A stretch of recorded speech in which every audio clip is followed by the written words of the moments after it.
We'll now look in this section of Unit 4 at the ministry of Jesus in Galilee, mainly through pictures, and just look at the tenor of things in the Galilee region of this early Roman period in the 1st century A.D. Galilee had begun to develop during the interbiblical period during the Hasmonean rule, and kings such as John Hyrcanus, Alexander Jannaeus invested extensively in both the fishing industry and in agriculture throughout the Galilee region.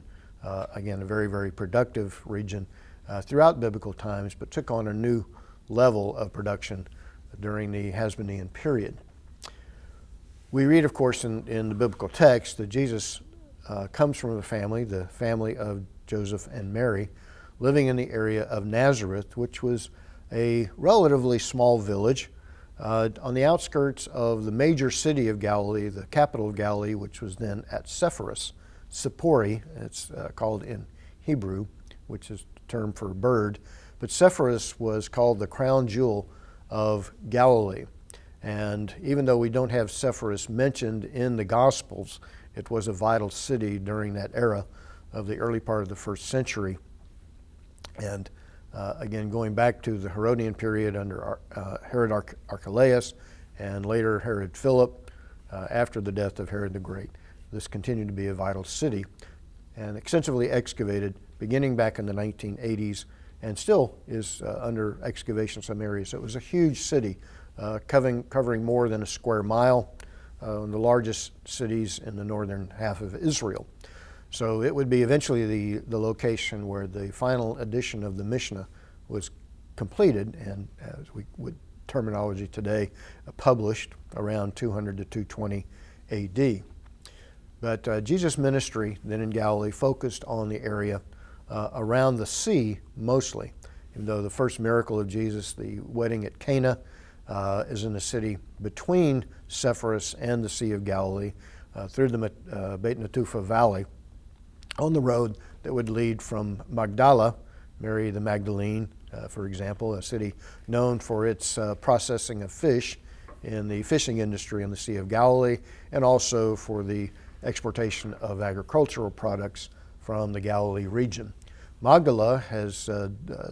seen some interesting excavation over the last 2 decades and is one of the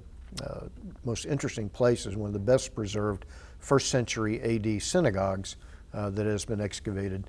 in the last 50 years in Israel. But as you go around the shoreline of the Dead Sea, there's evidence, and you can Google this, of nearly a dozen fishing ports, little breakwaters along the shores of the Sea of Galilee, from Capernaum in the north to En-Gev on the eastern side,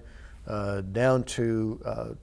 Philoteria on the southwest corner, over to eventually, in a later period, Tiberias on the west, Magdala, and other familiar locations such as the Heptabagon, the place of the 7 springs, where it's suggested in early church history that the miracle of the feeding of the 5,000 took place. So in the church there's a mosaic depicting loaves and fishes in the floor of this beautiful church that was constructed early in the Byzantine period, that was later destroyed in the Islamic era and then was rebuilt back in the 1970s. Other such sites that are currently under excavation: Bethsaida, Chorazin, extensively excavated in the 1970s and 80s, and many of these today are national parks in the land of Israel. So the region around, and of course a number of the illustrations in the Gospels and so forth, are in the background of the sea, which, as you remember back from our geographical studies at the beginning of this course, the Sea of Galilee sits almost 700 feet below sea level. And because of this sitting down in a bowl-shaped area, when the fronts come off the Mediterranean in the wintertime, you can go from calm seas to very rough seas in a matter of short minutes. And so a lot of the issues of the calming of the sea and the fishing industry, of course, provide a backdrop for Jesus' ministry in the region of Galilee. Area populated by Jews who, by Jerusalem standards, were considered a lower class,